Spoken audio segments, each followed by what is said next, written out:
All right, everyone, what's going on? Change of plans. Mike Kadlick, Tayler Kyles. We're going to take you through the Patriots round 7 picks here instead of waiting till the end of the draft because we wanted to talk about it. We couldn't stop. We just recorded some pre-recorded videos, and we thought, hey, let's just go right through it. Let's talk about it. So the Patriots are already on the clock at pick 220 in the NFL draft. Their last selection being Andres Borregales, the kicker from Miami at 182. Taylor, what are you looking for here in pick 220? I'd like maybe a Damian Martinez. I really like him. So he wasn't at Miami, I think, when Alonzo Highsmith was there, so there's not a connection exactly. But because I think he's like Ramondre, but a little bit skinnier and faster and doesn't fumble, I really like him as a fit. Could also see looking at some of the best players available. Xavier Repo, honestly, I'd be Kobe. really. Come on. What? No, I'm not. They didn't take him. I'm saying I want Kobe. So I'm looking up his scouting report to see what the deal is. Why is he dropping so far? The negatives. Narrow frame, average speed, bites on double moves, eager to prove how physical he is, which leads to penalties. Flagged 18 times in his career, including 5 in 2024. Hard to find many blitzing reps, primarily played on the outside and doesn't have a ton of career slot snaps. Missed only 1 game in college, although his size is in. Patriots took a tackle. Marcus Bryant from Missouri. 6'7", 320. Wow. Okay, big boy. Big boy. You're also getting a mic check from our producers. Your mic plugged in, Taylor? Oh, there it is. It just wasn't in front of his face. Okay. Jeez, my bad. All right, so pick 220 is Marcus Bryant out of Missouri. So adding some depth along the offensive line, you always like it. After going defense, kicker, Patriots go back to the offensive side of the football with Marcus Bryant. Armand Membou's, I would assume his left tackle across from. So I'm looking at snaps by position. Okay. He was a left tackle, for Missouri last season. Let me see if he's got any other experience elsewhere. He's a left tackle. Okay. Armand Membou's.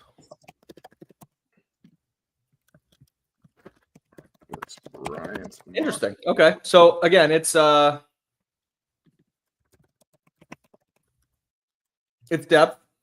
Mm-hmm. With Campbell. Hey, shit. What? Body left tackle. Yeah, it's another body. Marcus Bryant. Let's say he kills it, and Will Campbell can't do it with the arms, God forbid, right? But hey, then maybe he turns into your left tackle, and you kick Will Campbell inside, and you cook with gas there. So Patriots pick is in. They have selected Marcus Bryant out of Missouri.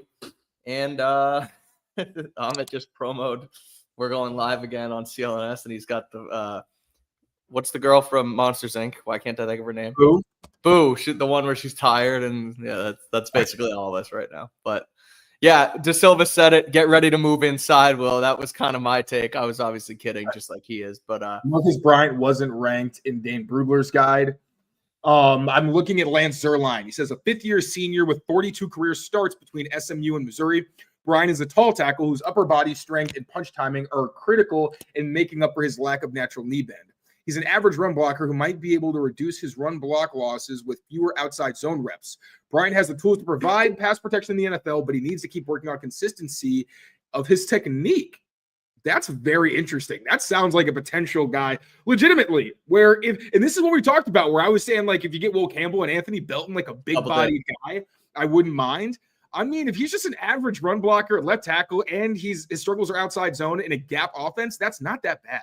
Of course. And again, with all things considered, like it's a 7th-round pick. So if it works out, great. If not, it's a dart throw. But yeah, I mean, the upside there, like you said, if Campbell can't do it and you need more bodies to throw in at left tackle, maybe it works out. And you found a steal in the 7th round. A lot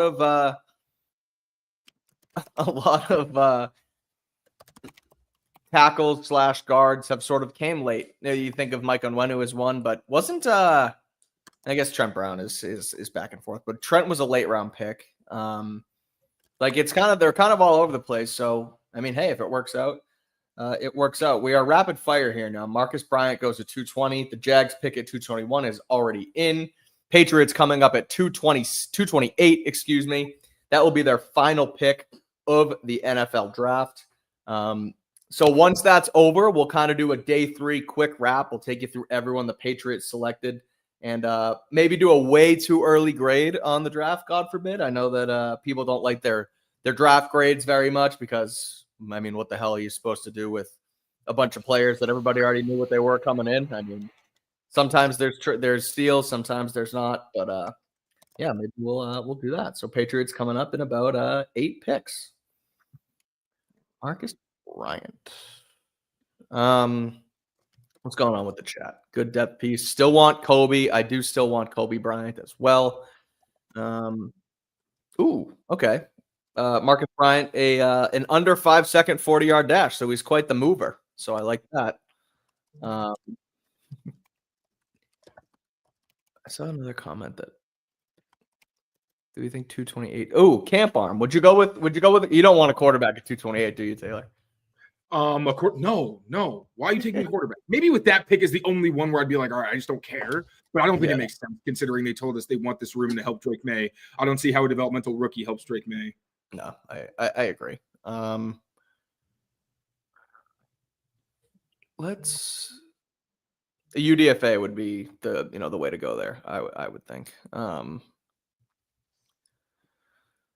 We talked about Shador. We talked about. I guess we can do this now while we kind of wait for the run up to 228. As the room starts to come together, Taylor, who do you have as sort of surprise trade or cut candidates for the Patriots heading into camp? Jelani Tavai surprise. Mm-hmm. All right, let me look at the roster real quick. Sure. Depth chart. Let's see. Which is updated. I'll be posting one.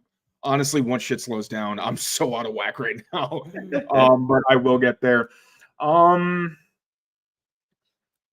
Gibson is on notice. Mac Hollins and Kendrick Bourne are on notice. Kayshon Bouttie's not a surprise. They take Restrepo. Pop's a surprise cut. I would say cut or trade, right? Yeah, cut or trade.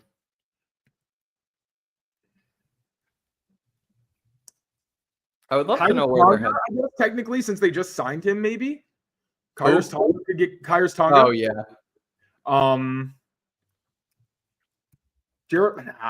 Jeremiah Farms, because he signed a 2-year deal. That would be surprising.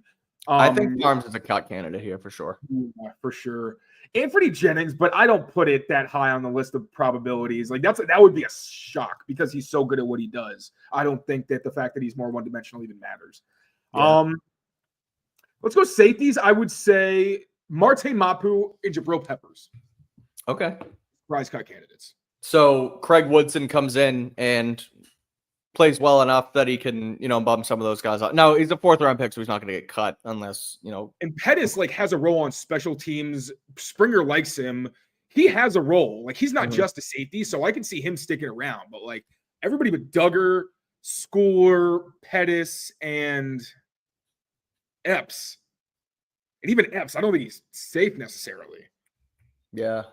No, I don't think Epps is safe either. That's a depth signing at that point as much as anyone. Is it a 1-year deal?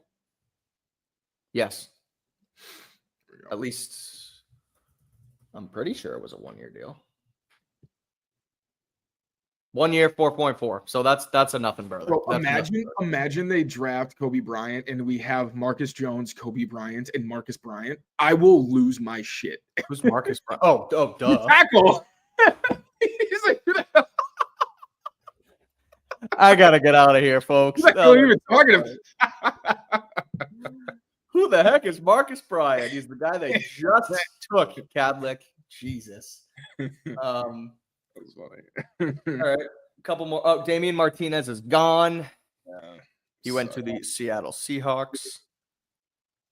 We're at 225, so we only have a couple picks left. Cardinals, Steelers, Niners, Patriots.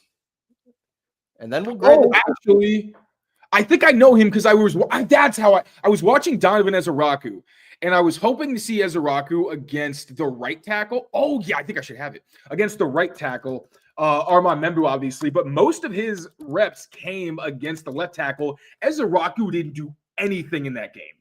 Anything. I think he had two plays. He had back-to-back plays where he got something off, but he was pretty dominant in that matchup. Let me look it up again.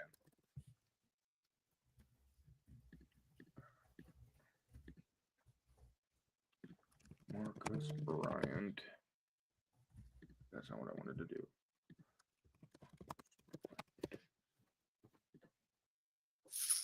He is a big dude, too. Like, across from Armand Membu, I was like, and Armand Membu's big. I was like, whoa, that other guy's big, too. Pause.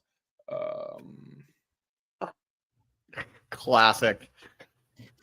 I want Kobe Bryant here. Ezeraku got a sack against him in one hurry. That was it. It was 20 on 21 snaps.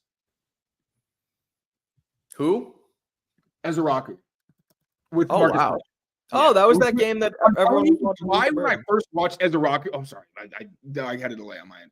But like when I first watched Ezeraku, I saw the two plays, but I was waiting for so long because I was like, I don't see why people like this guy so much. Like I see he's got the arms and I see the tools, but like he's not getting anything on this left tackle. And he literally, it was like a 2-play stretch where he, I think, got back-to-back pressures, but that was it. Interesting. Okay. Well, that's good to know. Oh, actually, no, I'm sorry. So it was apparently one was in the first quarter, one was in the third. But even still, like I remember it was 2 plays that Ezeraku made, but he did not have like a good game by any stretch. I remember watching that game for it was when BC started the season really hot and everyone was ho-hum and Bill O'Brien and Tommy Castellanos. So I was like, oh, they're going down to Missouri. Gonna watch this game. I think I watched the whole game, but that was Luther Burden too. I was like, oh, okay, we got BC, we got Luther Burden, and we got freaking Brady Cook, and Brady Cook ended up cooking the BC Eagles and they lost the game. But I digress. I'm just riffing here. Oh, this is an interesting one actually. Luke Lachey, tight end. They haven't got one yet. Iowa pipeline could be worth it.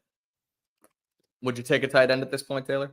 Yeah, I like Luke Lachey. He was one of my like late round binkies. Bryson Nesbitt, if he hasn't been taken yet, he's another one to reunite with Drake May. That would make a lot of sense. True. Okay.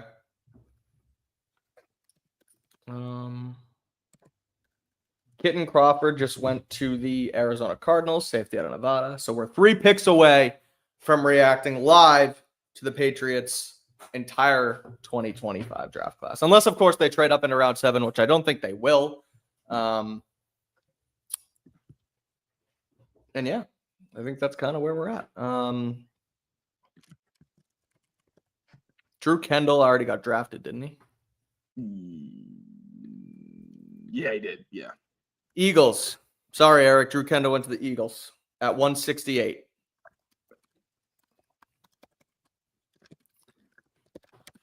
Drake May's college tight end. That is Nesbitt. We will see if they take him. Iowa tight end. I like.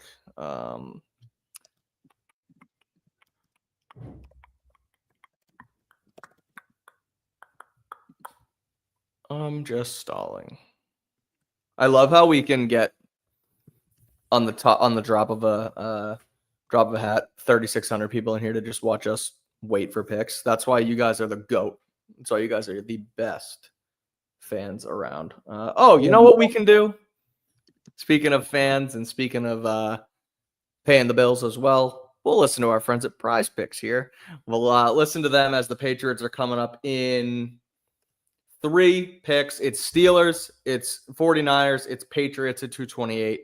We'll live react to the Patriots pick. But before we do, a quick word from our friends. Thanks, Daisy, my husky. Oh, Daisy's adorable.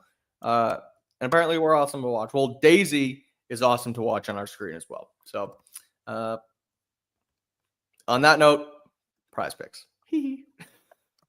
I'm losing it, Taylor. I'm losing it. Let's listen to Prize Picks. We'll be right back. Prize Picks is the best place to turn your sports knowledge into cash. With millions of members, Prize Picks has made daily fantasy sports accessible to all. And all you got to do is pick more or less on at least 2 players for a shot to win up to 2,000 times your cash. So run your game all season long on Prize Picks. And right now, you can cash in on the basketball playoffs. So do not miss your last chance to add your favorite players for from the court into your PrizePicks lineups, whether it's points, rebounds, assists, or anything. Make sure to just pick more or less, and you get up to 2,000 times your cash. You think LeBron James will get more than 24 points? Think Giannis will score more than 35? Cook up those hot takes with your friends and win real money this basketball season when you and your crew run your game on PrizePicks. And all you got to do is sign up today, download the app, and use code CLNS. You get $50 instantly after you play your first $5 lineup. That's code CLNS,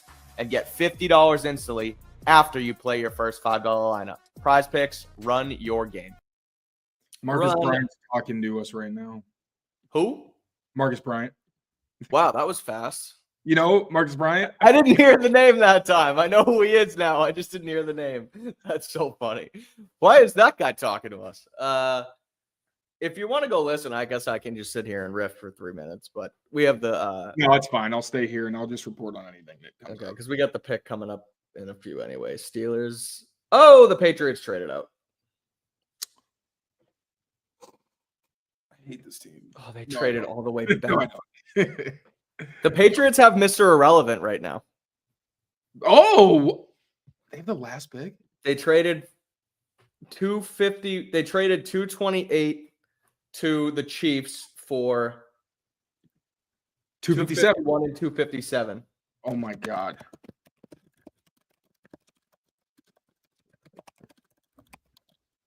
Is that definitely it? Yeah.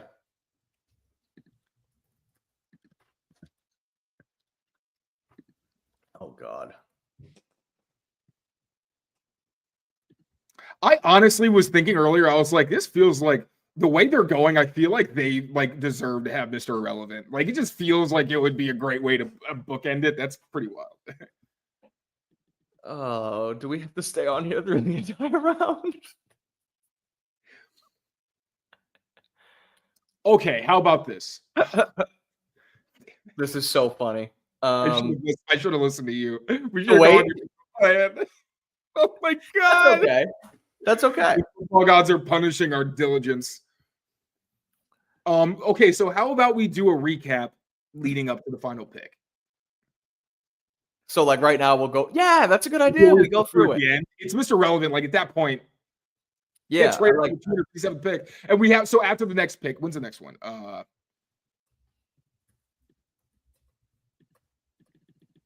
251 and 257. Okay.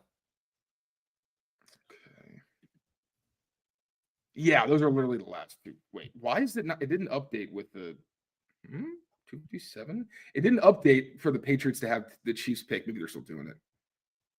But yeah, those are pretty close. Yeah. So yeah, all right. So do we have any more ads? Yeah, we'll have ads. Thank you, Anthony. This is honestly, this is kind of Black Mirror coded. Sends $10 to tell us that the sound of defeat from us was priceless. Appreciated, but that was dystopian as shit. That was. Have you seen Black Mirror, the new season? No, I have not. Have you seen Black Mirror? Yeah, I'm gonna fight you through the screen. Okay, you've seen it. No, I've seen the show. Don't worry. Okay. There's one episode of the new season where it's like very similar. We're basically like, I shouldn't spoil it, but yeah, this reminded me of that. Thank you, Anthony. You get a week in Disneyland as Mr. Relevant? That's pretty sick. Also, why? Just so you don't feel bad? What is it? Is it just so you don't...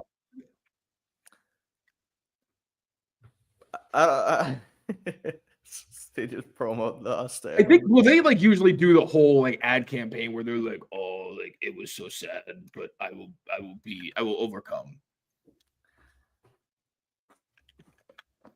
Well, I guess this is a fun little hangout sesh for the This is in the chat. Just stay on live, go to the end, don't give up just yet. Don't be cowards, stay on. We're staying. I mean, we're gonna stay through the end of it. Look what I just tweeted. Okay.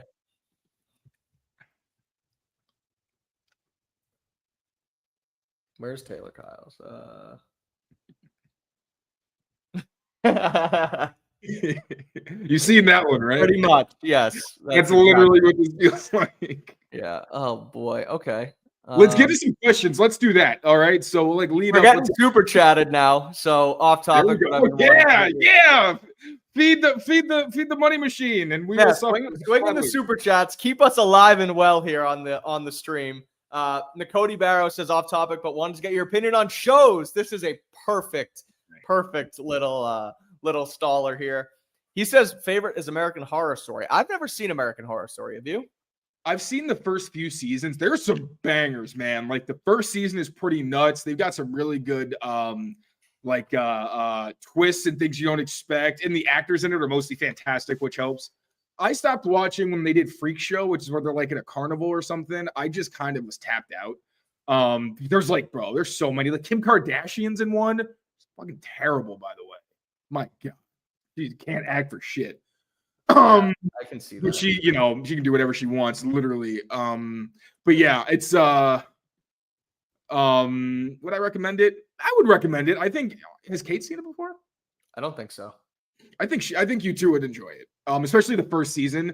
You'll probably get 3 or 4 in, and then you might start getting old for you. But it's good early on.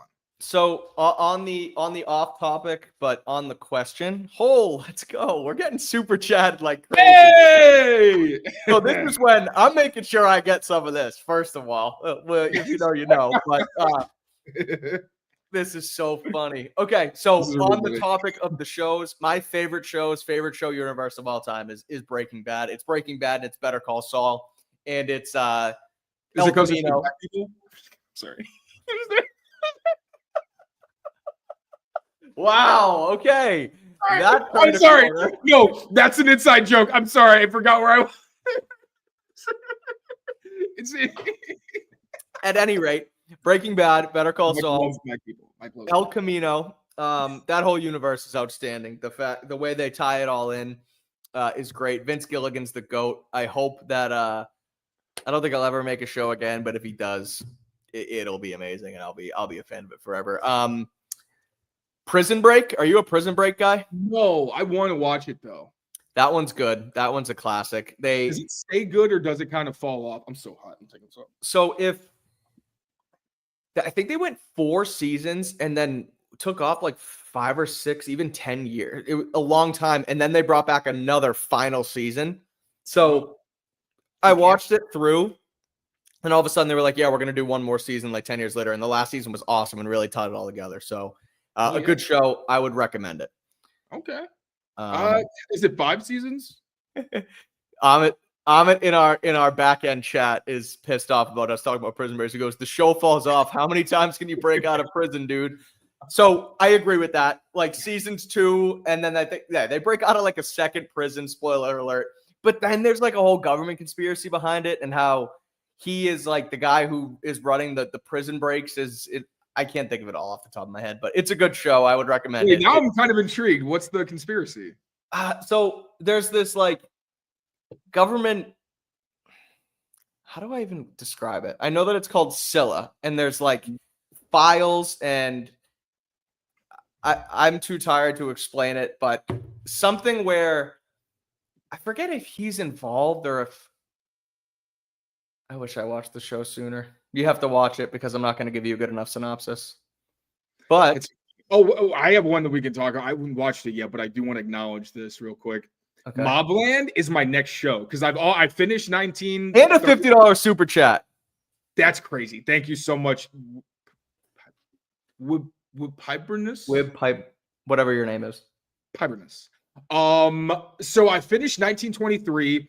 I adore Helen Mirren.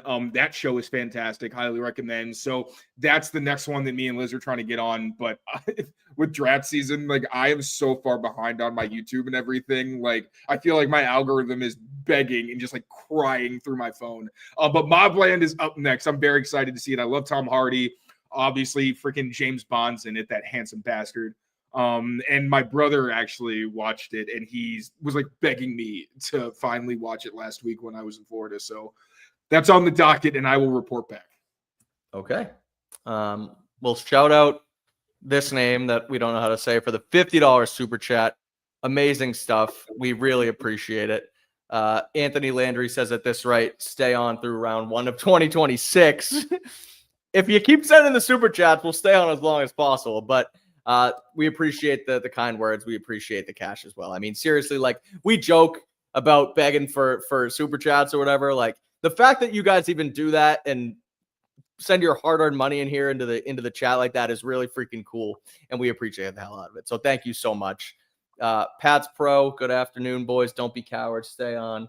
We're staying on. Don't worry. Hey, we were going to go on for the second pick, but I was like, you know what? Let's hop on, give the people what they want. Also, like, I'm at the point where I just get stubborn. Like, when I'm at the end, like, if I ever come close to even thinking about running a marathon, I feel like I'm the kind of guy where, like, I will hurt myself long term if I'm just like, if I see the end, I'm like, I don't care. I'm just turning off my brain. So I might literally turn this camera off and like fall down the stairs, but it'll have been worth it. It is worth it. And it's I actually have ran a marathon and it's crazy. And I'm getting married this year, so I'm not running a marathon this year, but my plan is to run the Boston Marathon next year and then call it and then quit marathons forever because it's crazy. The training's crazy. But I did it, and it was the coolest thing ever. When you're in it, it's awesome. But through the training and then after, you're like, why the hell did I just do that? I can't walk for 5 days. But I wanted to go. Why didn't I? I feel like, was I out of town? I forget. I think so. You were in Maine or something, right? Wasn't it somewhere? Yeah, it was in Maine. That's where it was. Yeah. Okay. Maybe that was it. Yeah. But yeah, I'm going to try Boston next year. We'll see how that goes. And honestly, if I try Boston and that means I'm going to need to fundraise, which means I'm either going to do a super chat fundraiser or like a legit fan fundraiser at some point. We'll figure it out next year. I got to get through this wedding first, but another super chat. Nakoti Barrows works for Dr. Pepper and distributes C4. So they're going to send us some for the hard work and lack of sleep. Energy. Whoa. I was like, what? I kind of was reading something and heard C4 and was like, are we being threatened? Like, please don't threaten us for money. Yeah. That's pretty sick. Thank you so much. That's actually really sweet. I've been wanting to try C4 Energy, actually. I always see it. But I'm like a coffee nut, so. These are the best, not the best because we like the comments, but some of the best super chats are the ones where it's just, here, no comment. Take some money. That's a pack of gum. And in our industry, that is significant. Also, I've seen this a few times. The Patriots depth chart will be updated. I don't want to rush because I feel like every time I post these damn things, there's like one mistake that I didn't see. It's a spreadsheet. I'm not a spreadsheet guy. That's not how my brain works, but it is the best way to visualize the depth chart. So within an hour of the draft being over, I'll have my new depth chart posted because I'm kind of, it's tough because this is a new regime. So it's like with Travion Henderson. Is it fair to put him over Antonio Gibson? I'm actually going to split up the running back roles. So it's a little bit because I think he's the only good third down back they have or the guy who really fits the role. But it's kind of tough because it's like, all right, like a Kyle Williams. You probably slot Matt Collins in over him, but like Kyle Williams is a better player. Mm-hmm. There's some tough ones that I kind of got to do some soul searching. They're not final, obviously, but the depth chart will be updated soon after the draft is over. I just saw the most ridiculous. Ew, don't do that. That snort. I know. I'm sorry. I was tired. That was a very cute snort. Oh God. Okay. Somebody said on Twitter. Terrence Lawson said, "I'm donating 1,000 if we make Huzzy Mr. Irrelevant." Honestly, that would be. You wouldn't even have to pay. I'll do it for free. That'd be awesome. Yeah. What do you think about Watts? Okay, here's a good and a super chat. $5. Appreciate you, Patrick. What do you think about Watson, the defensive tackle from Florida, the massive kid? He's like 500 pounds or whatever. The guy who's like two people. Yeah. What about that as a Mr. Irrelevant pick? They did already take a defensive tackle, but just make like the most out of pocket pick. Like, what's the opposite of Brock Purdy? Like, whatever the opposite of Brock Purdy is, that's what I want as Mr. Irrelevant. Just like an iconic guy who, no matter, he doesn't even have to play it down in the NFL, and people will remember who he was. That's what Mr. Irrelevant's all about. Yep. I also, God, I keep forgetting about Isaiah Bond. What happened? Jesus Christ. Taylor, I'll pop this one to you. Octolax again is back. With your love of football and anime, ever watched Eye Shield 21? No, actually. Let me look it up. Eye Shield 21. I'm actually not a big anime guy. And not because I don't like it. Like I loved. I mean, I don't know if it is anime, but obviously this is like very basic. Like I loved Yu-Gi-Oh. I loved Pokemon. Didn't love Digimon for whatever reason. That's neither here nor there. But like I just never really got into anime because it's so hard to get into. And like it's intimidating, the idea of like One Piece, for example. I really want to watch One Piece, but like it has literally been out for as long as I've been alive. I can't, like, it's a very scary proposition to watch that much. But wait, so I Shield 21. Oh, it's football. That's cool. Oh, interesting. Is it anime or is it manga? I Shield 21. Let's see. Oh,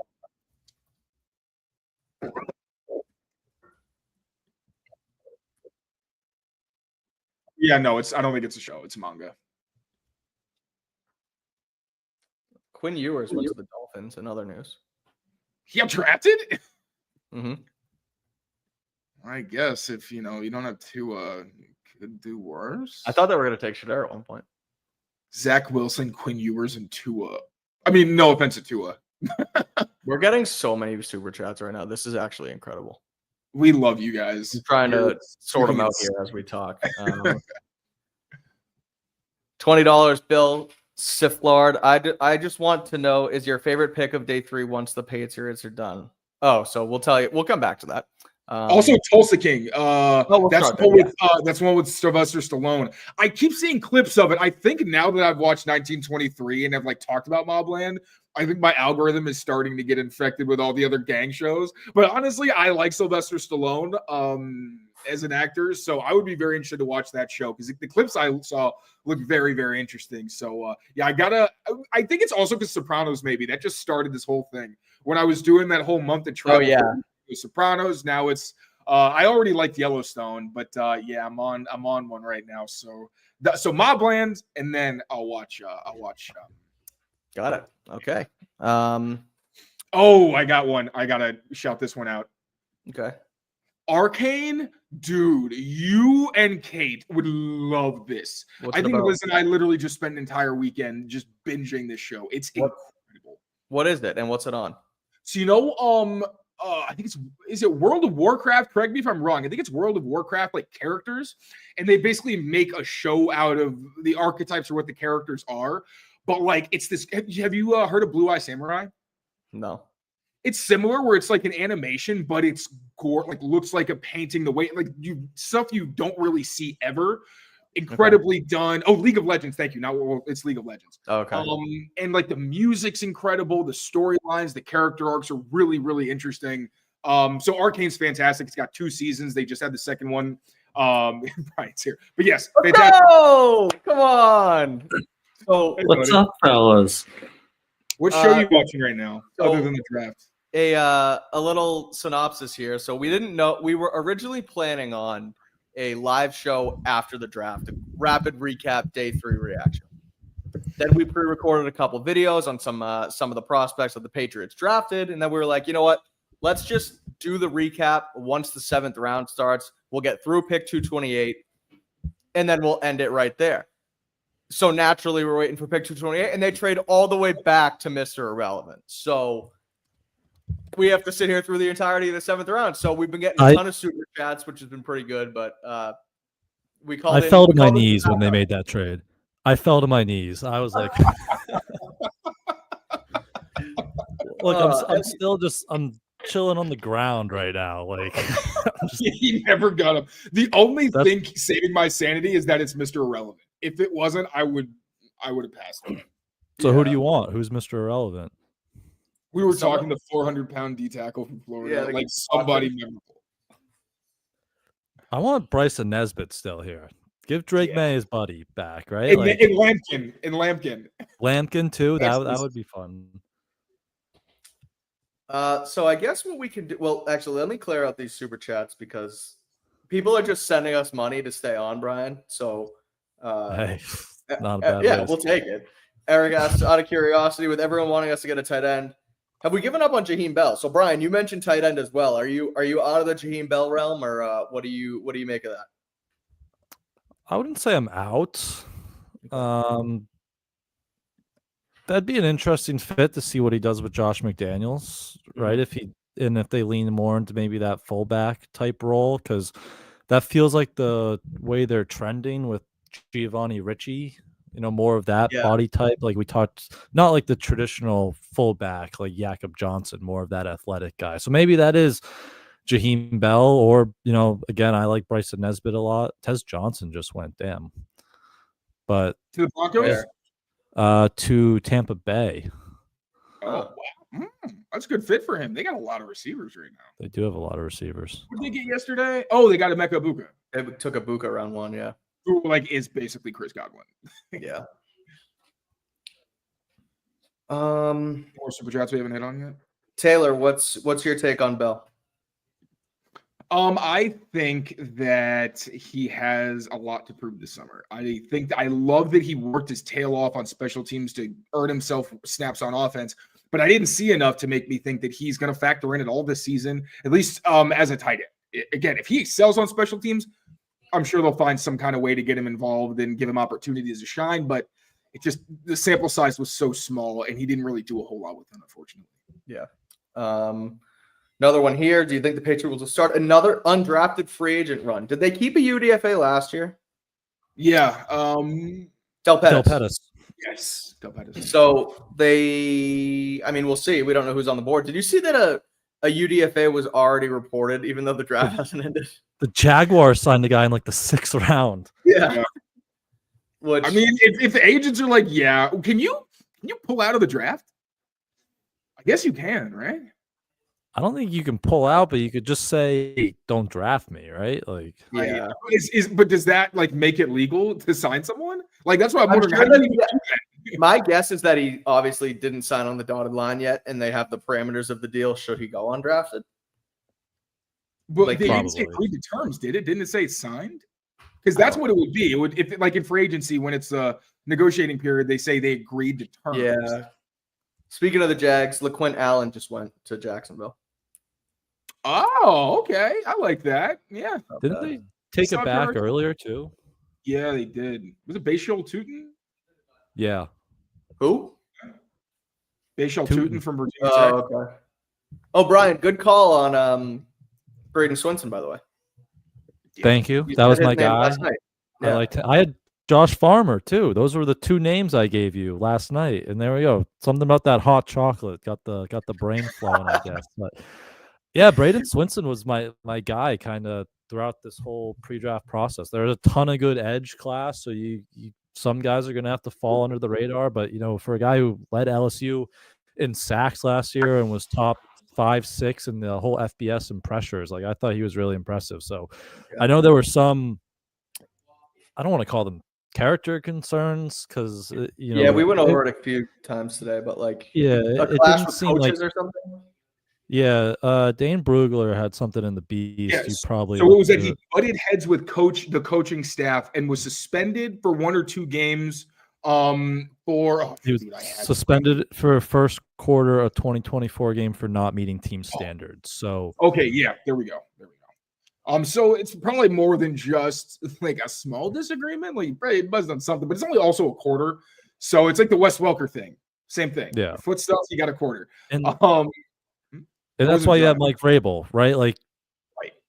He's supposed to be able to take care of these guys, get them in line. Like he said, we want good culture guys, but at some point you need talent. Talent wins football games, and Braden Swinson is not a 5th-round talent, right? He probably should have came off the board early 4th round, earliest, probably a day 2 guy. And the fact that, I thought he should have been a day 2 guy. As of yesterday, so what would it be like to potentially be drafted by the Patriots and reunite with?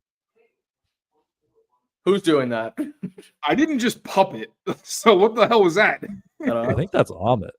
It's probably Amit. Amit's probably I thought that was great value in the 5th round there with Swinson. Yeah. All right, let's see. Patriots will draft with Mr. Irrelevant as they get towards the end of this. This is actually also called grading the Patriots 2025 draft. So I guess what we can do here is grade the picks. Brian, are you down to hang out for a while and grade the picks? You got to get out of here. Do you want to get out of here? It's up to you. I'll hang out. When do they pick? I can hang out till they pick, and then I'm going to have to bounce. But all right, I can hang out for a little bit. Let's grade some picks. So the Patriots We'll start with Will Campbell right off the bat. Taylor, we'll start with you. Grade the pick and why. I'm going to give Will Campbell B+. Ooh, okay. A minus. Oh, come on. Be harsh. Give him a B+. I want to give the B+, but like, I mean, they couldn't have really done anything else. I say the A- because no, he's not a perfect tackle. But literally, it's just that he would be a physical outlier, but everything else checks out. And you weren't going to get any better options. Like, if we were hearing that Armand Membu was going to play left tackle for the Jets or, anything like that, I would feel differently because I liked Armand Membu as a pure tackle better. But there was also the reality that if he went to the left side, it would have been some growing pains, and we don't even know if the Patriots actually felt comfortable putting him there at all. So I use the minus because there are the limitations, but he's an elite run blocker. We know that he is going to be someone who helps establish this new culture and is that like if a guy's on your team for 10 years, imagine looking back and giving it a B or like a B+ or whatever. Like Logan Mankins or Matt Light, any of those guys. It's like those are A's, right? You can't really do better than a guy who's with you for a decade. So I'm going to give it an A-, and that's me being harsh. Brian, what do you got? So I gave it, we do instant grades on Pat's Pulpit if anyone wants to read them, but I gave it I think I gave it a B Thursday night. I was between a B and a B+, B-. So I settled on B just because it is the biggest need, right? You get your left tackle. Taylor said, there's stuff to really like about Will Campbell, his athletic profile, his work in the run game, and just the human being and the character and the person. Like, I almost raised it to an A when he got out there and said he's going to die for Drake May, right? That made me want to bump the letter grade up. But you just can't ignore the limitations, right? Like we've talked about this so much for the last 4 months with the physical stuff and just the history of that position in the league. There's only so many guys who can have played tackle, with those measurements that he has with the arm length and the wingspan. So just there were I was a Membu guy. I did like Membu a lot. I would have loved if they could have found a trade down. It didn't feel like the phones were calling, but there is still good things to like with Will Campbell at the biggest position. But just ignoring you can't ignore, in my opinion, some of those deficiencies that he may have. So that's why I went B. Yeah, I'll go B+. Because I agree with you, it's hard to ignore. So deficiencies is the right word. I mean, the arm length, it's no secret, and we'll see how it ultimately plays out. As of right now, they're going to give him left tackle and go from there. But looping in what Taylor said, if he does end up being like an all-pro guard for the next 10 years, it's impossible to be upset with the pick. Now, do you like taking an all-pro guard for the overall? Not necessarily, but that's what you had to do because, as Brian said, the phone wasn't really ringing, so they had to stick and pick. They filled the need. No other pick would have made too much sense for me there. Like I wouldn't go Mason Graham. I wouldn't have gone Ted McMillan.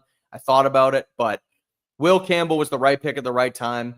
There's a couple things surrounding it that make it, tough, but his leadership, his intangibles, and everything that, again, he said after and has said since makes him like an ultimate day one leader for this team. So you should be excited with him in the mix. We'll move on to their second round pick, and that is running back Travion Henderson out of Ohio State. Tayler Kyles, grade the pick. I can give this one maybe as much as I love the player. I can give it a B+ just because this is one where I do understand why people were upset with the positional value. And I think it does have to factor in. But at the same time, like Travion Henderson is everything you want in a running back. And I know I forget who it was. If it was someone on our show or a video that I saw, but somebody was saying like if he had stayed healthy, maybe it was Harms, where like if he had stayed healthy, he could have pushed Ashton Genty in terms of like production and being the top back in this class. And watching the tape, Brian, I didn't watch the guy until yesterday, and I was going around spreading propaganda to everybody, being like, I think Travion Henderson's pretty good. Like, he might be the guy. So I just think his ability to the ball security, the leadership that he brings, which again is just a bonus point. But then he can go out and run routes and catch passes like a receiver. He blocks like an extra lineman. Like, truly, he has a 2-minute compilation of him putting guys on the ground. And he's also a home run threat in the run game, even if, frankly, running the ball may not be his best attribute, but he's still good enough at it that if somebody fumbles in your room, then you can say, all right, we're just going to give TreVeyon Henderson the load and let him really be the run game before, until we get the situation figured out. Brian? Did you tell our TreVeyon Henderson stars aligning story on air yesterday, Taylor? I don't think I did. Let's hear it. I mean, Barth and I were on in the morning doing our day 2 preview, and we both agreed, like, the wild card here is TreVeyon Henderson, just because they want a speed back, the Ohio State connection. So we were talking about it, and then I get to Gillette, and I was talking to Mike Reese was in there, and I'm like, "Ooh, did I just cut out? Or am I good? I'm good." No, you're good. It's me that I thought. Is my mic cracking or no? You sound good. Okay. All right. I think we're straight. So, then I get to Gillette, and I was talking about TreVeyon Henderson, and then I walk in to see Taylor, and I'm like, "Oh, who you watching on film?" And he goes, TreVeyon Henderson, and I'm like, "It's happening." That, like, the stars are aligning. So, there we go. Grade-wise, I love the player. He was one of my favorite backs in this draft. I thought he could have been a first-round pick, like a lot of smoke around Denver at 20, and he probably would have been Denver's pick if Jadon Barron didn't fall to them. Yeah, I bet over 2.5 running backs in the first round, and they screwed me. Yeah.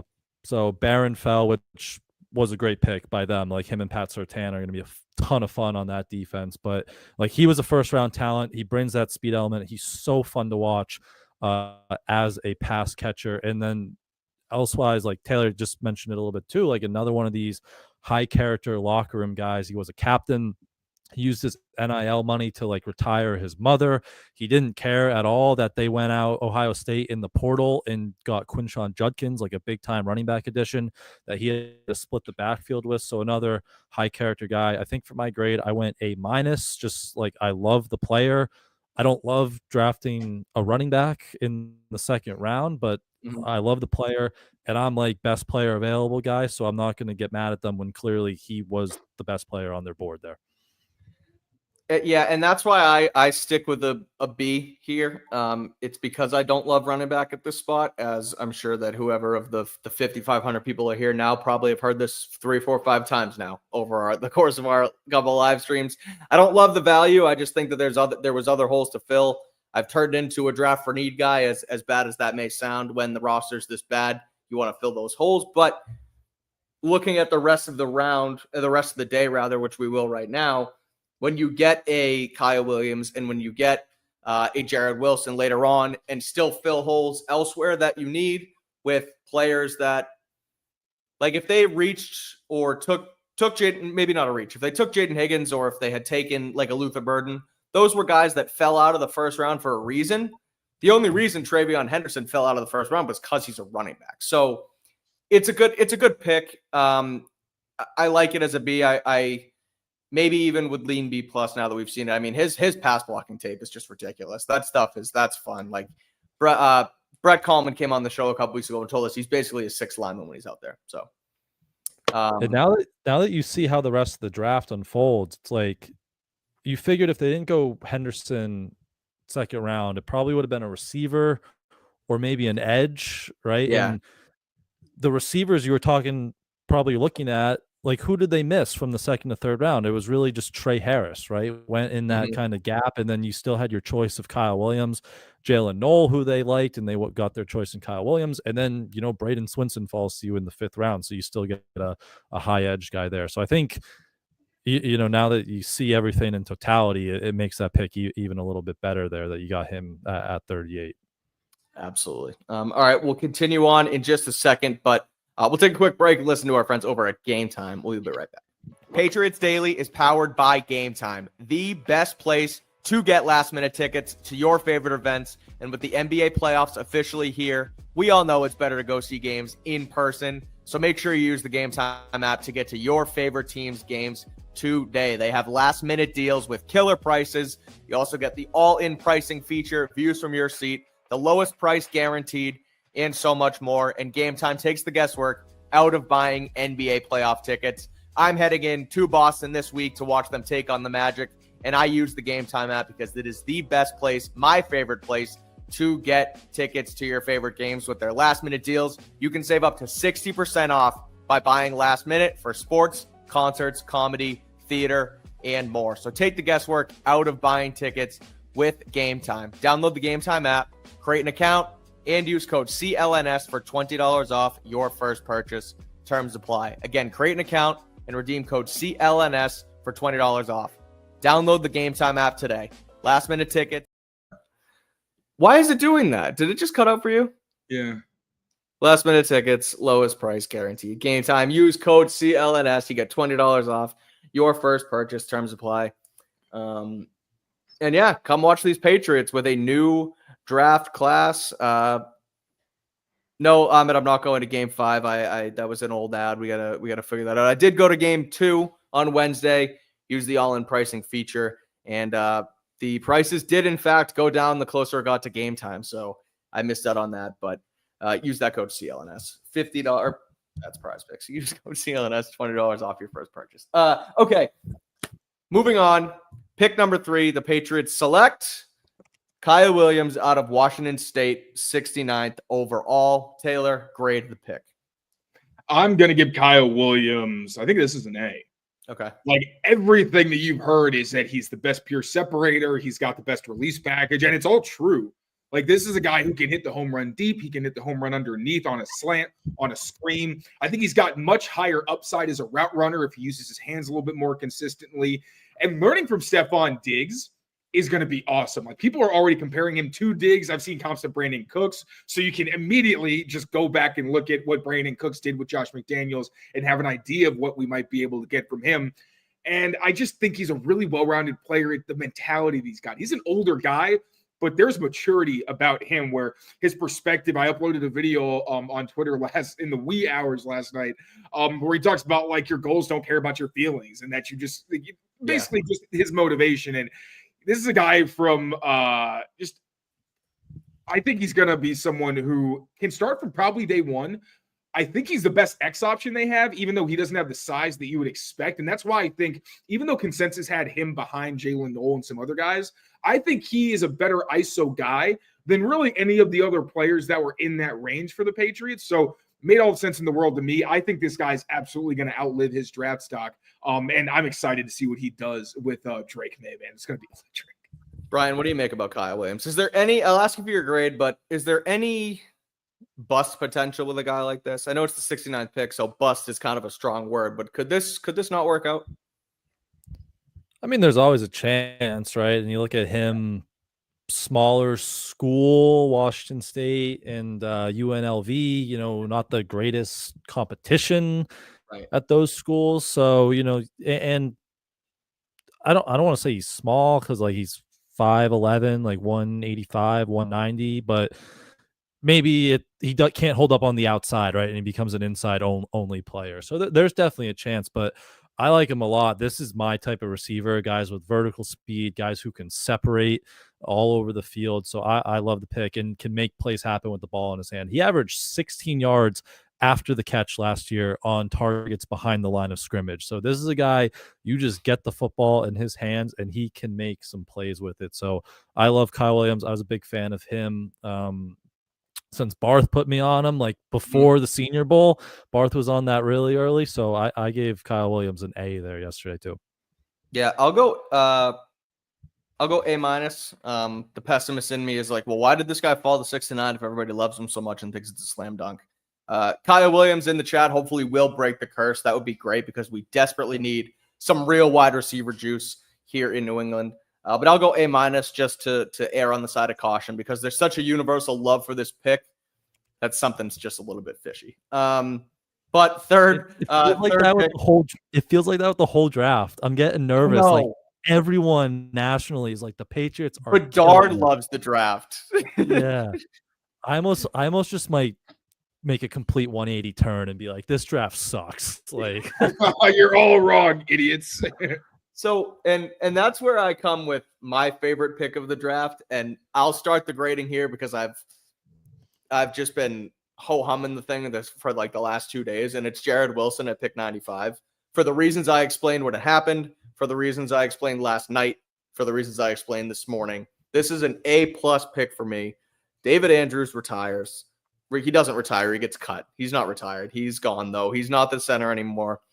You fill the hole with Garrett Bradbury, and everyone's just kind of like, okay, it's a stopgap. Maybe it'll be fine. So then you come into the draft, and you pick Kyle Williams at 69, and you have pick 77. Jared Wilson, who fringe first round, potential first round pick in some scouts and some league circles' eyes, is sitting there at pick 77. And if they took him, I would have been ecstatic with it. I would have been fired up if they took their potential future center at pick 77. Instead, they trade back to pick 85. They pick up an additional fifth. And then they trade back again to 95 and still get Jared Wilson as someone who could potentially start at center as early as this year. They pick up an additional fourth-round pick for next year in the trade backs as well. And then they use that fifth-round pick to go get Joshua Farmer today in a trade up. So there's so many things attached to this that I love. And the fact that he could also be a potential long-term starting center for Drake May is just awesome. So this is an A+ for me. But is there any gripes around? Tayler, I'll start with you. What's your grade on the pick? And what did you make of the selection? If he was a center only, I probably would have given, because it's great value regardless. So I probably would have given it an A- for that. But knowing that he actually started out as guard and moved to center, I'm going to give it an A+ because this was a guy who was getting buzzed into it's not going to be my last A+. I'm just going to warn you right now because they got some truly incredible values where you're getting guys 2 rounds later than some people were projecting. Yeah, I think that's very impressive. And Jared Wilson, one, is a guy who could start for you day one. You look at him and Layden Robinson. One, he was drafted higher than Layden. So, but Layden's been in the league for a year. That gives him an advantage. But they're pretty comparable size-wise. Layden's longer, but Jared Wilson has massive hands. It's basically like the guy's just carrying around cinder blocks and just being like, so he's got the ability to play guard or play center, could replace Garrett Bradbury either this year or what have you. But the fact that you got someone who could start right away, he's the experience he has going up against Georgia's monsters on that defensive line, him mentioning that, I just went up on the practice squad for years against those guys. He's gone up against Jordan Davis, who are all the freaks. It would take me way too long to name all the Georgia defensive linemen that are in the league right now. But for all those reasons, I think it's an A+. If it goes poorly, I don't really know how it goes poorly. I mean, here's the thing. He only has 1 year as a starter, right? And he didn't play the full season. Yeah. So that's the biggest question mark is, all right, can he continue to do this? But I think it's more than fair to say this is a guy who's trending upwards. That's how Elliott looked at it last night, right? He's playing this well, and he only has 10 games of starting experience at the position. So, yeah, I like this pick a lot. The center guard flexibility, it was just kind of a cherry on top. If Greg Zabel doesn't play center, which I'm guessing he's going to play guard in Seattle, this is the best center prospect in the draft. So to get him at 95, Mike, as you mentioned, making all those trades, even picking up a future pick next year in what's considered a stronger draft. And side note, I thought they've done really well outside of this last trade, which makes us sit here for an extra 45 minutes tonight. I thought they've done some great job with their trades. And yeah, Wilson, a really good prospect. And I wasn't the biggest fan of the Garrett Bradbury signing. I got it, bring a veteran in here, but he was not good last year in pass pro. So to get a guy who was the consensus pure best center prospect and that he can come in and compete for this job day one, I think that was a really good pick in the top 100. Yeah, looking at the draft board now, we're at 244. That means we would have been wrapped up just about 20 picks ago if that was the case at 228. But instead, you don't have to keep rubbing it in. Vrabel gives us a treat, getting us all the way down to 240 or 257 rather. But we're at 245. So we're coming up to the Patriots' next pick, which is at 251. So we'll keep grading out the rest of the draft here while we wait. And the next one is Craig Woodson out of Cal, the safety with the 106th pick, their first pick of today. I guess originally kind of maybe instant reaction was a bit of a reach. But some other guys, Daniel Jeremiah talked about it. Brian, I know you had the tweet, his comment on part of my take. That, this is a guy that he couldn't really figure out why he was lower on people's boards. He has the speed. He has the ball hawking ability. So, Tayler, I know we talked about him in an individual video earlier, but for the people who haven't seen it yet and the people who didn't see our reaction, what do you make of Craig Woodson and what do you grade this pick for the Patriots? This is one I'm going to give a B-, and a lot of it is just because I haven't watched a lot of him on tape. I only was able to watch one. It was against Syracuse, and I didn't love the amount of physicality he played with. It's not like he shies away or anything, but when he was talking about he watches these physical guys, I just didn't see that really in his game. Also, don't think he's quite big enough or has the strong enough hands to disrupt at the catch point against tight ends. That was just, he was getting targeted a ton against Syracuse, wasn't able to break anything up. If I watch his highlights and I see some plays where his range pops and there's more of the highlights that he wasn't able to show against Syracuse, maybe my grade would be higher, but really the B is being buoyed by the fact that everybody who I know knows ball loves him. I just didn't quite see it on the tape. I don't necessarily want to say it was a reach. I really can't stand saying that day 3 picks are a reach. They're all dart throws. If you like somebody, then sure, go ahead. Right. But yeah, I don't know a ton about the player. I can't say I love him necessarily, but I do like the communication. That's the really big thing for me, because he mentioned it a couple of times. Ryan Cowden mentioned it a couple of times. This defense was so out of sorts throughout last season. It was unbearable. I've never seen a Patriots defense blow as many coverages as they did last year. You can, undervalue communication all you want. It is massive, especially as a center fielder and boundary safety, which is what Craig Woodson did in college. He also gives you versatility to line up in other spots, although I think he really is going to be a safety just with a little bit of positional flexibility. So B-, kind of a C+. If I watch more tape, I feel like maybe that could affect it, but yeah. Tayler Kyles in C+ range. That is Wow. That's basically an F anywhere else. But no, I'm only joking. Obviously, I think the Woodson pick was pretty solid as well. But Brian, what's your take on? What is? I just said it was one game, and I don't know. If anything, I think if I was going on that, I would have given it a C+, but I give it a B- because I trust the ball numbers out there. Sorry. If you look at the Patriots Press Pass channel right now, we're live, but then they're also live premiering our instant reaction to Craig Woodson. So it looks like we're doing 2 videos at once. So that's Draft weekend, baby. That is draft weekend. We're breaking the boundaries of space-time to bring you content. Brian, what do you got on Craig Woodson? What do you make of his selection? I was B- too.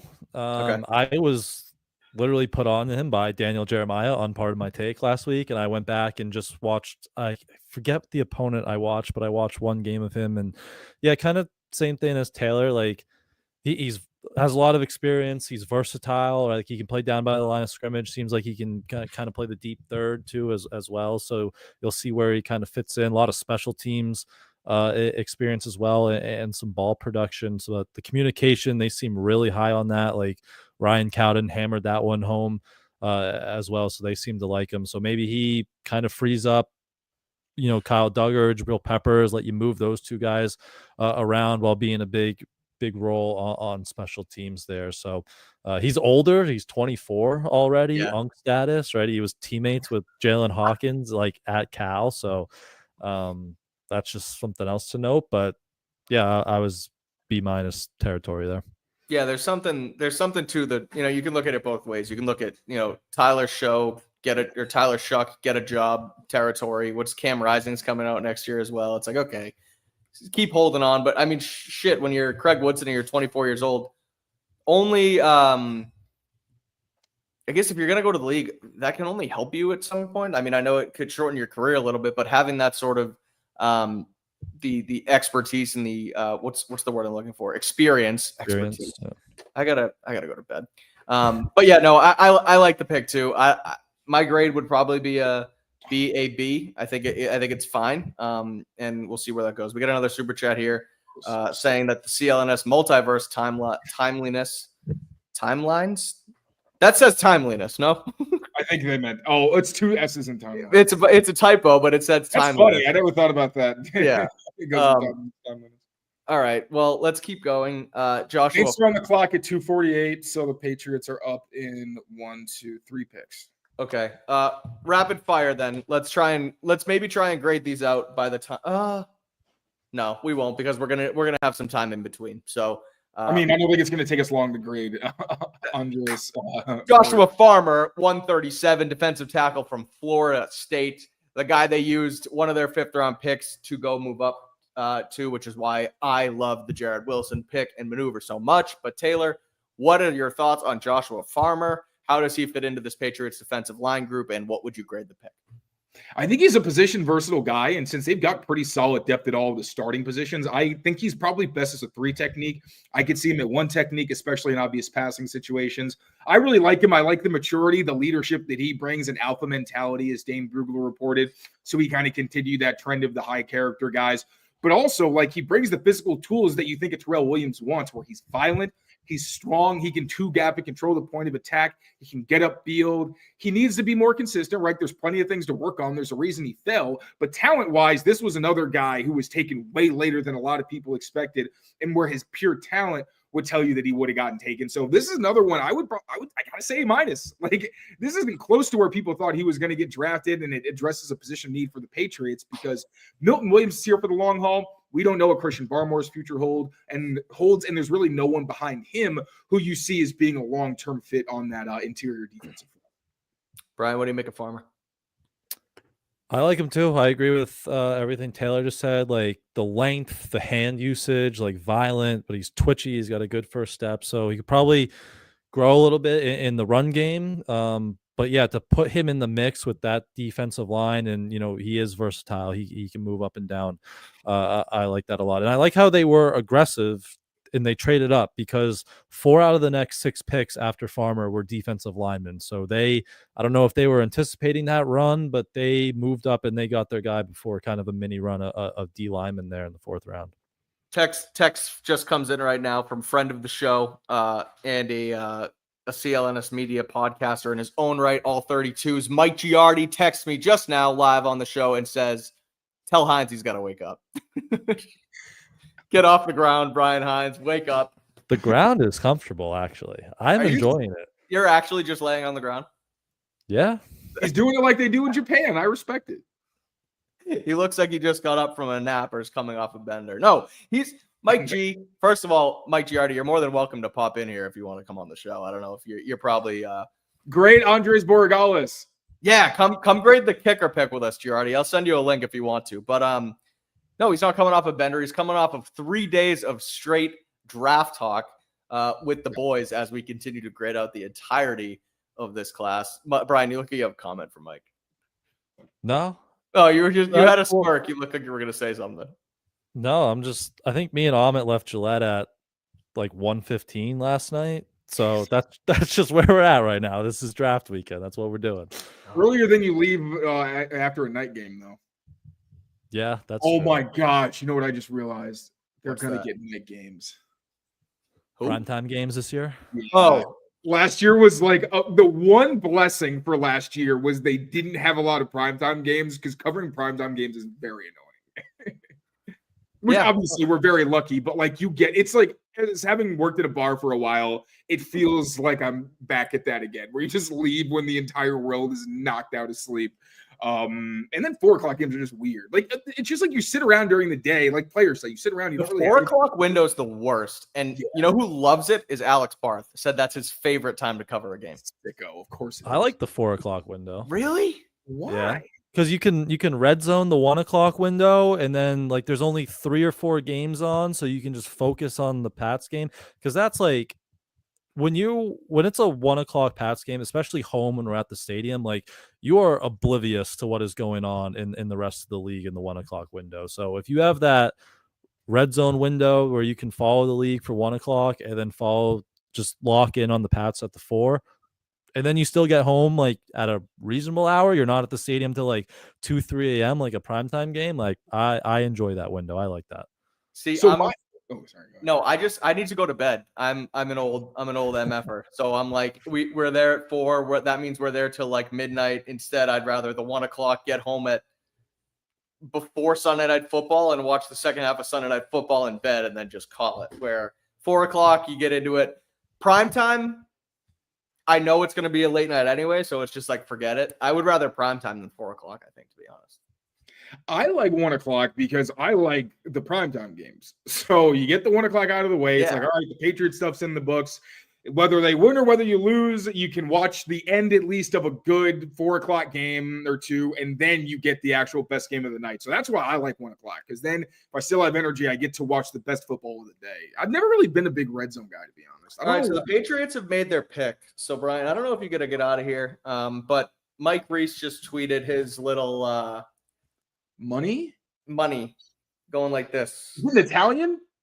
Are there Johnny any of Manziel? Yeah. This is. I have no idea who this is. I don't know who it could be. This is big board. Money. It's either money or an Italian. But God, I'm Italian, so I can do that. It's not racist. Money, huh?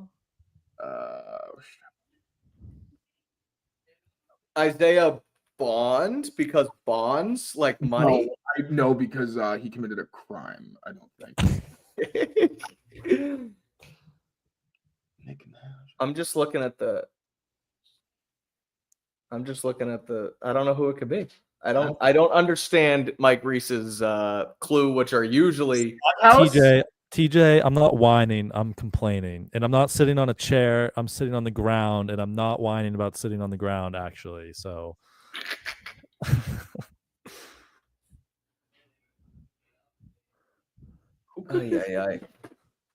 All right. Well, I have no idea what this is. Oh, Barth said Money Parks. That's a person? That's sick. Yeah. Money Parks. Money Parks, Utah. It's not even on the consensus big board. This is not a real person. He's a wide receiver. A wide receiver? He must be very fast. 5'9", 177. He ran a 4.53 with a 1.54 10-yard split. Okay. Is he a returner? I would imagine so. I hope that Barth is wrong. I don't know why it wouldn't be. Or maybe it's just Money Parks because people want to send us super chats. Money. Robert. I was saying these are the best ones when I'm so confused. It's just Robert Andrews sent 2. First of all, the ones that there's no comment, you don't even have to answer. You just, hey, thanks for the cash. But talkie is cringe. Does that mean we're cringe? Our talking is cringe? I don't know. But the Patriots have money, and so do we now because you sent us money.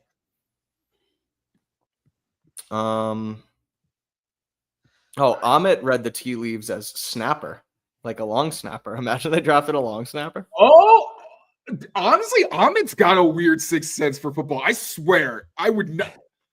He knows ball. So an Italian long snapper?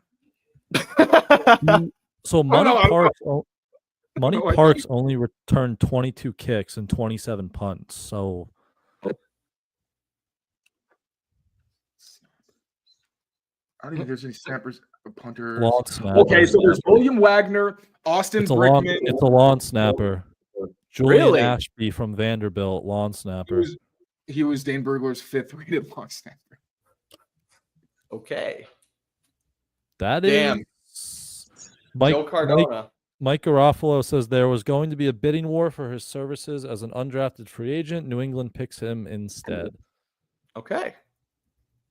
All right. Immediate reaction. Immediate grade the pick. Let's do that. What do we make of the Patriots drafting a long snapper? Grade it right now. Brian, I saw that face. What's your thoughts? Why are we drafting a long snapper? I don't know. Okay. D+. D. D+. Taylor says D. Okay, so we don't like the Patriots drafting long snappers. I agree. It feels kind of silly. I mean, well, it depends. Like, if Joe Cardona is saying, I think I'm... Also, we know they've kind of gotten rid of some franchise pillars, right? Joe Cardona is the only one left. I don't know. Maybe if he isn't on board with the new regime or they just really are trying to kind of reset. Yeah, if they know... If they know something with Cardona, then like you have these 2 picks and you know he's going to be a priority UDFA, like fine, but Joe Cardona's on the team right now, so I don't know. That's weird. Yeah, I can't find a scouting report. Can I? You can what? I can't find a scouting report. It's because he's a long snapper. Snaps ball well. He might have an RAS though. Oh yes, he does. Okay. I found an RAS. Wait, let me put it on the screen. It's exciting. How do things work? There we go. 251, long snapper. So, I mean, he's an elite tester in some things. Okay. We'll take it. Look at that 10-yard split. So the long snapper brings us back to earth after grading this as a consensus B+ A- draft. So as we see Tayler live tweeting, which is nice. Taylor, watching him work in live time. Oh. Good thing I wasn't just like, let me get that out of there. Do my thing.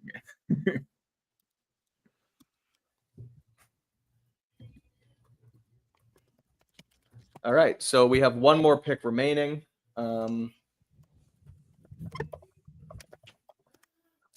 So let's. Okay, we have a nice money sign on the lower third. So we're gonna try and time this out to basically grade out pick 257 and then get out of here because we all need to rest up here. But on that note, we ended on Joshua Farmer. We're going to grade out Braden Smith here. If you guys have a second, I don't know if we can find the lower third. Where the heck is it? Braden Swinson. Taylor, do you have the mind capacity to grade Braden Swinson really quickly here at 146, or are you locked in on long snapper film? Braden Swinson, that's another A+. Great situational pass rusher. And because you don't need him to be a run defender, he isn't to play every down. You needed a situational pass rusher. You got one of the best in the NFL draft, a guy who obviously you're familiar with because of Will Campbell, a guy who clearly has a personality to him, which I like. And Mike Vrabel said, like, you don't want a bunch of just like good dudes. It's okay to have different personalities. They don't have to be, the most upstanding person in their family or anything like that. So with the role that he fills, the fact that it is a premium thing, a pass rusher, where it's one of those positions where if you're one-dimensional, it's like you're as a receiver. Be great at slants and goes, you're going to make a lot of money in the NFL. If you are a great situational pass rusher, you're going to make a lot of money in the NFL. I really like this pick, and I don't really see much downside to it as long as he obviously continues to develop. Brian, this is your guy. You agree with the A+? Muted. Sorry, you got me now? Yes. I was typing away. But I like Swinson a lot. We talked about that earlier. He's been one of my guys throughout the pre-draft process. So bring him in. Taylor just said he doesn't have to play, all three downs. You can use him just as a pass rusher. Let him get after the quarterback. A bigger rusher too, which fits Mike Smith's wheelhouse, outside linebackers coach. He said too, even he wanted to add a little bit more muscle. So I really like the pick and his potential as a pass rusher there. Brett Coleman just tweeted that the Patriots' new long snapper has a better 10-yard split than Roma Dunze. So that's kind of hilarious. Oh my God. It was a 10. It was a 10 flat on the RAS. Yeah, that's pretty good. At any rate, yeah, I like the Swinson pick as well. I'll give it an A. Just the value there with the being able to use one of your fives to go up and get Farmer, then wait and get a guy who could have went as early as 106, like we were talking about earlier in the round. So I'm huge on Braden Swinson. Patriots just drafted their second special teamer of the day because earlier they took kicker Andres Borregales from Miami. Was this too early for a kicker? Can you help me grade this out? Can you help me understand why we needed a kicker here? Are you okay with it? What's your take on it, Taylor, and grade the pick? Well, the Patriots started a little bit of a kicker run. It looked like, didn't they? There was at least one or two other kickers, I think, taken in that range. So, what makes me feel even better about it is he overlapped with Alonzo Highsmith at Miami. Alonzo Highsmith was their general manager, so might have had some role in maybe helping to recruit him. But he said they were close. So this is a guy that he knows personally. In speaking with Borregales, we know the kicker is a very mental position. You have to be a short guy with a short-term memory. You kind of have to be like LA cool, calm, collected, where you're like, all right, it's cool. Like he said, his mentality is one shot, one kill. Gonna fit great with what was Jeremy Springer's quote in the last availability we had with him about what was it? Oh, it was if you don't want to get shot at, don't join the army. Yeah. And he called his unit last year the cartel. So there you go. So I think Borregales is gonna fit right in there. I don't think it was too early because kickers score points. Punters are very valuable in a sneaky way as well, but this is a significant position. I also don't think this was far off from where people thought that he could potentially be taken. I didn't see anybody say that this was a reach in the national media or anything, and that's the best we have to go off of. So, and also given the fact that he was so consistent, I think give this one an A. I don't really see any downside to it. Like there's not he was in obviously a warmer weather climate, but as Ryan Cowden said, if you're going to knock a guy for being in a warm weather climate, your talent pool is going to get very, very small. So it's a good point. Brian, any qualms with drafting a kicker at 182? Yeah, I don't love drafting kickers. I'm more like a UDFA or just a veteran, or even we've seen guys in the UFL have success. Yeah. But it's 182. They had a need. They drafted the best kicker on the board. I know Jeremy Springer spent a ton of time with Borgala, so definitely liked what he saw. So I wasn't that high. I was like a C+, B- range, just because again, I don't love drafting a kicker. We saw how that went the last couple times here, but it is later, right? This isn't a 4th round pick. You're using it as a 6, and he's the top consensus kicker in the draft.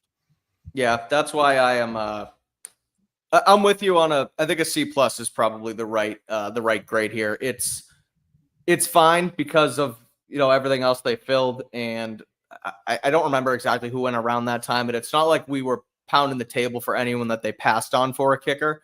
It was kind of in that range where you didn't necessarily know what hole they wanted to fill there. I don't think this would have been their BPA at the time. This clearly feels like more drafting for need, but that's okay because you need a kicker. I mean, if you think he's a great kicker, he could have been, man. Again, it's a scoring position. Like the highest scoring players in NFL history are kickers. So, I mean, I'm not saying he's going to be a Hall of Fame or nothing like that, but I could have seen him at the 5th round. If you think if we need a 50-yard field goal to end the game, this kid's going to be money. I say that's more than worth a 5th round pick. Yeah. That's how to justify Chad Ryland, right? Like if he's money 50, you're like, all right, you spend a 4th. At least we know we've got to do that we can count on to win his games. Yep. All right, Pate, the draft is about to wrap. We have 2 picks remaining, 256 at the Chargers and 257. Luke Lachey's gone. Luke Lachey is gone, so he won't be Mr. Irrelevant. We'll do a really quick grade out here for Marcus Bryant. We'll do that. Patriots will go on the clock. We'll grade the last pick, and then we're out of here. So, Taylor, Marcus Bryant, grade the pick. What'd you make of them selecting Armand Membu's sort of bookend tackle down in Missouri? My only exposure to him was watching Donovan Ezeraku. And when I watched Ezeraku, he only had 2 pressures against Marcus Bryant. One was a sack on a really well-executed move, but he only had 2 pressures on like 20 pass dropbacks. I remember thinking that I didn't like Ezeraku as much as maybe consensus when I watched the game. So that tells you what you need to know about Marcus Bryant. He was able to hold his own against one of the better edge rushers in this class. I also like adding a big body who, if Will Campbell slides inside, Marcus Bryant's profile said he's a really good pass blocker. Maybe, he's somebody who could maybe be a sneaky left tackle. I would not even pencil that in. That's like writing it in an eraser, but at least maybe he's a big swing tackle for you. Brian? Oh, and I'll give it a B. I'll give it a B. I think I went B+. Like he's kind of everything you're looking for in a late round developmental tackle, right? Like 6'7". He's got long arms. Like he's over the 34-inch threshold. Good wingspan. He ran like a 4.97 40. So tons of experience at left tackle. Intriguing traits like that. There you go. That's what you want in a late round developmental tackle. Yeah, I like it. I'll go A-. At the time of the pick, it sounded like that's the one that or at the time of the pick, it felt like adding offensive line once again, especially at the tackle position, was something they could have used and something they needed. I like the fact that he did play on the opposite end of Armand Membu. I'm going to go with A-. I think it's a good spot for a pick like that. 6'7", big body tackle. Where if you do have to move Will Campbell inside, maybe he turns into your tackle of the future. It's a dart throw. It's a swing. We'll see what happens. And I believe the Patriots not only are on the clock, but I'm reading that they've actually made the pick. Yeah. Pick is in. Kobe Minor? Ring a bell to anyone? A Memphis defensive back and Kobe Minor? That's what I'm reading from, I want to say Connor Hughes. Yeah, Connor Hughes says Kobe Minor is Mr. Irrelevant. Another corner. Played at Memphis, played at I think Rutgers he's more as of a well. nickel. More no, of a not nickel than an outside or a slot. Okay. So he's played at Texas Tech, Indiana, and Memphis. Long He's arm. 5'11", 182. Yeah. Jason Miller, potential starter. People need to improve. Okay, he was a third round value by Bleacher Report. Okay. Let's see where Dane had him. Kobe, he had him cornerback number 127. Nice. So there we go. All right. Almost mad. Oh my. Oh no, I looked up Kobe Minor. It gave me freaking Kobe Bryant's report. My bad. Oh.